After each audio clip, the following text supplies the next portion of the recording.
got exposed. He blocked Shedeur Sanders from the Las Vegas Raiders. First of all, when I was with the Raiders, he was one of our top choices. If I would have stayed there, there's no way he goes to the 5th round. I'm making that choice and the decision that we're drafting him. Mark Davis was on board with that. Our organization was on board. We believed in what we saw. Tom Brady has called me out. I guess he's called me a liar. So I'm about to call BS on Tom Brady because, Tom, you know and I know everything I said about you and Shedeur Sanders is obviously exactly. This secret could blow the entire narrative apart because the story everyone calmly accepted about Shedeur Sanders' draft slide sounds clean, polite, and completely wrong once you really sit with it. It's the kind of explanation that makes people feel smart without forcing them to ask uncomfortable questions, and that alone should raise alarms. Fans blamed the teams, scouts blamed the interviews, and social media blamed vibes, which is always code for we don't actually know, but let's pretend we do anyway. Then a quiet leak connected to Tom Brady suddenly rearranged the entire timeline. Shedeur Sanders, what happened, Tom? Why did he go so late in the draft? I mean, it's a good question. I wasn't a part of any evaluation process or. All at once, the slide stopped looking like bad luck and started feeling like a chain reaction nobody wanted exposed. And once you notice it, ignoring it becomes almost impossible. Everyone thinks they already understand how this went down. The public version says Shedeur slid because teams suddenly uncovered character concerns, interview issues, maturity questions, tone, posture, body language, breathing patterns, and somehow even astrology got dragged into it.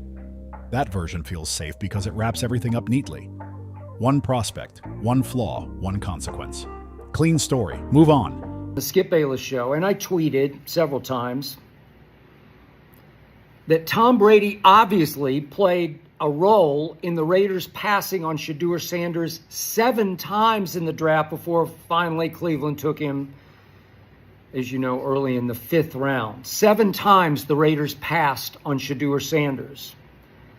Yet when Tom Brady was asked on the Jake Paul podcast why Shedeur fell so far, he stammered for a second. And then he said, That's a good question. Except that story collapses the moment you stop nodding along politely and actually trace the excuses backward. Because here's the part nobody wants to say out loud. The explanation for Shedeur Sanders' draft slide has never stayed consistent for more than a few minutes. First, it was arm talent. Then it was system fit. Then attitude. Then leadership. Then interviews. Each version showed up right on time, replaced the last one, and acted like it had always been the truth. And then suddenly, out of nowhere, it morphed into something very specific, very dramatic, and very convenient. A rumor involving Tom Brady, a private joke, and alleged draft room panic. That's when things stopped sounding like scouting and started sounding like storytelling. When explanations keep shape-shifting like that, it's usually because nobody actually knows what happened, but everyone is terrified of admitting it. So instead, they latch onto whatever version sounds the most interesting at the moment. Best you want. Tom Brady had it. Tom Brady told Robert Kraft that when he met him, hey, you're our 6th-round pick, right? He said, yeah, you're the best decision your organization, I'm the best decision your organization ever made. That's what you want. Like the Brady analogy there, like, I don't think we're talking about anything that's close to the same category. You know, the way, like Tom Brady's pre-draft process was nothing like Shedeur Sanders' pre-draft process. Again, it wasn't. That's where this so-called new leak enters the picture. And it's not even new. It's old gossip reheated, repackaged, and sprinkled with celebrity dust so people stop thinking and start repeating. The claim goes like this. During pre-draft interviews, Shedeur allegedly made a joke connected to Brady's personal life. That joke supposedly got passed around quietly. Brady allegedly heard about it, and suddenly entire franchises decided that this was the line. Not interceptions, not reads, not mechanics. A joke. And now people are acting like that explains everything. On the surface, it sounds juicy enough to spread fast. You've got a legendary quarterback, a young prospect, a sensitive topic, and front offices supposedly behaving like high school group chats. It's perfect internet food. He said what he had to say, and he said it just unconvincingly enough that we could chalk it up to another example of Tom Brady bad liar? Well, I mean, we're gonna play it. First off, I mean, yeah, it's duh. Everybody in the organization said Tom Brady was going to have a big hand in decision-making and doing that, especially at the quarterback position. We'd be crazy not to ask Tom Brady and have him involved in those conversations. Then we get to the biggest quarterback story in the league. But the moment you slow it down and actually examine how this rumor supposedly traveled, it starts sounding less like insider knowledge and more like a sloppy game of telephone played by people who desperately wanted it to be true. Because think about how this rumor would have to work. Shedeur says something in one interview. Someone interprets it through their own bias. That version gets retold with extra spice. Another person adds context that wasn't there. Another exaggerates the reaction. Suddenly, what started as speculation turns into everyone knows. And here's the part that never lines up. NFL front offices do not make multi-million-dollar draft decisions based on third-hand jokes floating through gossip channels. That's not how evaluations work. That's not how risk is managed. And that's not how real decision makers protect their jobs. What does happen, though, is narratives get created to justify decisions after the fact. Once a player starts sliding, people rush to explain it in a way that makes everyone involved look smarter than they actually were. That's how these stories are born. Not from truth, but from convenience. Apparently, there's new leaks, which are really old leaks, about Shedeur Sanders' draft fall. And I don't want to spend too much time on this, but let's go through it real quick. So let's hear it. Saw that it was made publicly recently. The reason the Raiders did not draft Shedeur is because Shedeur was making fun of Tom Brady getting cheated on and left by his wife in an interview with another team. And that got back to Brady, his mentor. And that's why his, whatever, the dude Bug or whatever on Twitter, that's why he went on a Cleveland interview after the draft and said Tom Brady. And once you recognize that pattern, the entire draft slide story starts to feel less like an explanation and more like a cover story everyone agreed to repeat because it was easier than admitting the truth. Then the story supposedly reaches another room, and that's where all context completely disappears. What started as a sentence turns into a narrative. What began as tone becomes intention. What might have been casual suddenly gets labeled as malice. And somehow, this fully cooked version allegedly lands on Tom Brady's desk like it's verified intelligence. And from there, we're supposed to believe multiple NFL teams collectively decided this was enough to crater a quarterback's draft stock. Not film, not performance, not evaluations. A recycled rumor. That's not intelligence gathering. That's gossip cosplay dressed up as professionalism. What makes it even more ridiculous is how the timeline keeps getting rearranged to force the story to make sense. 1 minute it's the Raiders, then it's the Giants. The details shift depending on who's telling it. And that alone tells you everything you need to know. To say. One, you need to see the whole clip because Brady is very unconvincing as he stammers, and stutters his way through until he gets to "it's a good question." Right. It's like, exactly right. And number two, yeah. Two things can be true about Tom Brady: greatest quarterback of all time, with Patrick Mahomes on his heels, okay? Now let's talk about the Giants for a second, because this is where the credibility meter starts flashing red, like a warning light on the dashboard. This is the same organization that has spent years selectively leaking information, rewriting narratives after the fact, and quietly shifting blame whenever things go sideways. Coaching failures suddenly become player attitude issues. Development problems magically turn into locker room chemistry concerns. And once coaches start getting fired, the leaks start flowing like it's damage control season. That pattern is well documented, and pretending otherwise doesn't make it disappear. So when the Giants get mentioned as a key part of this origin story, it doesn't add credibility. It subtracts it, especially when that same organization has already been caught stretching the truth about player behavior before. Here's the initial Deflategate press conference. Tom Brady is a horrible liar, which is good. I'd rather deal with somebody who's a horrible liar than a really good liar. Because with a really good liar, it's like trying to figure out what Oz the Mentalist is up to. With a bad liar, we at least know he's full of shit. He kind of knows he's full of shit, but he's saying what he has to say, and we can make sense of it. He doesn't want to affect his relationship with Shedeur Sanders. Of course he was involved in the evaluation. Once you cry wolf enough times, people stop looking for wolves and start checking for mirrors. And that leads to the part of this story that keeps getting conveniently ignored. Shedeur Sanders himself, not the caricature. not the anonymous scout description, the actual person. Because if you've listened to Shedeur speak for more than 30 seconds, one thing becomes obvious. He's human.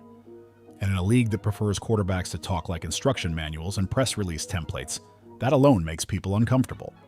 Someone like Shedeur gives long answers. He explains his thinking. He adds context. Sometimes he even throws in a joke or an offhand comment. And that's where misinterpretation thrives. People don't listen to the full answer. They grab one sentence, one fragment. They isolate it like evidence. Context vanishes. Tone gets rewritten. Intent gets assigned retroactively. And before you know it, a casual moment gets transformed into a full-blown character indictment. That's how narratives are manufactured. Not through facts, but through selective listening. Because the truth just finally came out, and it didn't come from bloggers, fans, or media rumors. It came straight from former head coach Antonio Pierce. Antonio Pierce said it flat out. We wanted Shedeur Sanders. The Raiders wanted Shedeur. The building wanted him. The staff wanted him. The scouts wanted him. So if everybody inside the Raiders wanted Shedeur, why didn't the team draft him? Simple. There's only one man with that much power. Shout out to Ye. There's only one man with that much power to override the entire. What makes this even more wild is that the same voices pushing this rumor also insist Shedeur lacks self-awareness and accountability. That claim completely falls apart the moment you actually listen to him. He talks openly about areas he needs to improve. He acknowledges mistakes without deflecting blame. He breaks down his own decision-making. That doesn't align with the image of someone casually torching relationships with legends during job interviews. That contradiction matters, because you can't have it both ways. You can't say he's reckless with words while ignoring how thoughtful and reflective he is every time he speaks. And that brings us directly to Tom Brady's role in all of this. Not as a villain, not as a puppet master, but as a convenient name used to give a shaky story artificial weight. This is where the entire story really starts tripping over itself. And once you notice it, there's no unseeing it. Because one detail alone punches a massive hole straight through the idea that this relationship somehow imploded in total silence. Now you're forced to ask a very simple question. Which version actually makes sense? That Tom Brady, one of the most media-trained athletes the league has ever seen, decided to publicly lie about communicating with a young quarterback to protect. What exactly? Or that the rumor mill took a misunderstood moment, inflated it into a dramatic betrayal, and ran with it because that version generates clicks, outrage, and engagement. And this is where the irony really kicks in hard. This is the same league that constantly preaches mental toughness, resilience, blocking out outside noise. Yet we're supposed to believe it's fragile enough to let a recycled rumor about a joke derail a full draft evaluation. These are the same front offices that spend millions on analytics, scouting departments, psychological profiling, and background checks. And they supposedly folded because of vibes passed along by anonymous whispers. That's not professionalism. That's fan fiction. The truth is much less cinematic, which is exactly why people fight it so hard. Because the boring explanation doesn't scratch the drama itch. Shedeur Sanders didn't slide because of one moment. He slid because he's different. He doesn't fit the quiet, obedient, say-nothing quarterback template that makes decision-makers feel safe. He speaks confidently. He explains himself. He doesn't shrink his personality to sound rehearsed. And for certain people in power, confidence like that gets misread as arrogance. Even when it's backed by work ethic, preparation, and accountability. Once that perception locks in, everything else turns into confirmation bias. A joke becomes disrespectful. A long answer becomes evasive. Confidence turns into entitlement. Suddenly, every interaction gets filtered through suspicion instead of curiosity. At that point, it doesn't even matter what was actually said. The conclusion was already written. That's how media narratives work. They don't need consistency. They need repetition. Say something enough times, and it starts sounding like truth. Sanders, the star quarterback for the Colorado Buffaloes. I love this kid. I love his talent. I love his skill set. I love his poise. I love how he responds under pressure. I love how he's embracing everything. Being primetime Deion Sanders' son, he ain't shied away from nothing. This brother's going to be a top 10 pick in the NFL draft. I'm telling you, he's special. But I will like to remind you of this. After Tom Brady, a person that's mentoring him, a 7-time champion, he was told not only about all of that ice he was wearing on his wrist, Not only that, but that. What makes this entire situation even more absurd is how Shedeur has handled himself since. No public meltdowns, no blame shifting, no cryptic social media tantrums, just steady answers, open acknowledgement of growth areas, and a clear focus on development.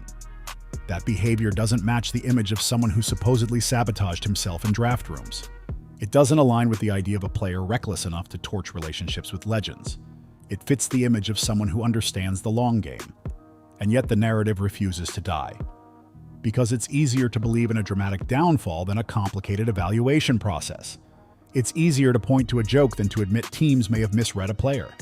It's easier to blame personality than to confront a deeper discomfort with confidence that doesn't come wrapped in humility theater.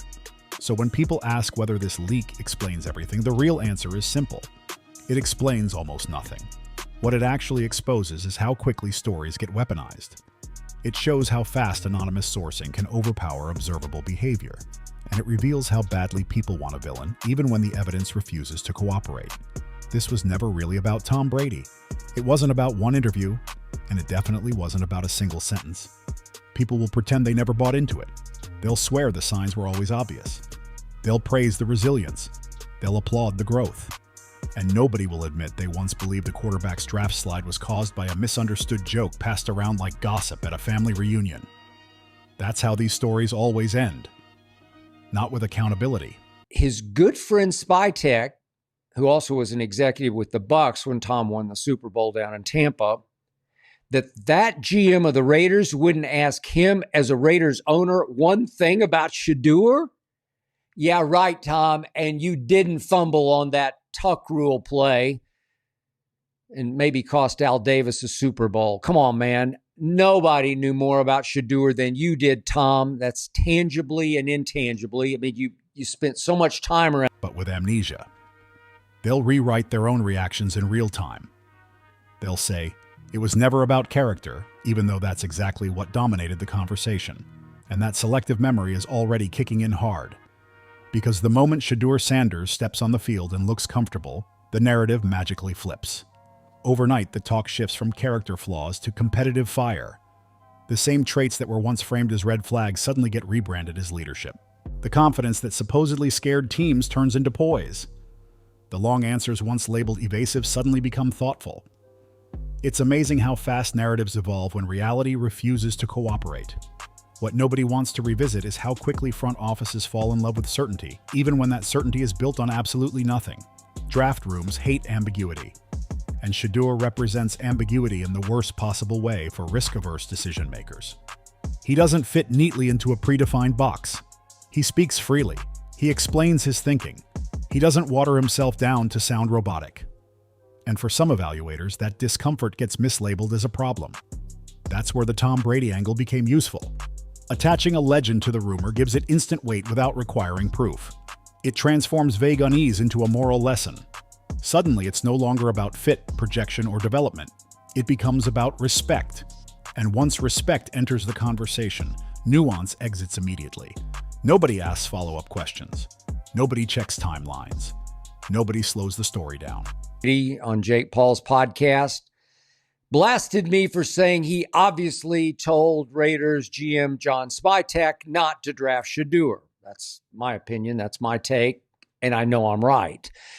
So I fired back at Tom Brady, pointing out that Spytek, his former teammate at Michigan, had said before the draft that the Raiders would be fools not to ask Tom Brady, now Raiders owner, about quarterbacks they were considering in the draft. They'd be absolute fools not to ask Tom Brady about quarterbacks. I mean, the narrative becomes self-sustaining just by being repeated. Meanwhile, Shedeur keeps doing the least dramatic thing possible. He keeps improving. He talks about decision-making, situational awareness, adjusting when plays break down. He speaks openly about growth areas without deflecting blame. That doesn't fit the image of a reckless mouthpiece sabotaging his own future. It fits the image of someone who knows exactly what he needs to work on and isn't running from it. The irony is, the league constantly claims it values authenticity, but only in very controlled doses. Be yourself, but not too much. Be confident, but not too visible. Be honest, but only if it sounds rehearsed. Shedeur violates those unspoken rules simply by existing.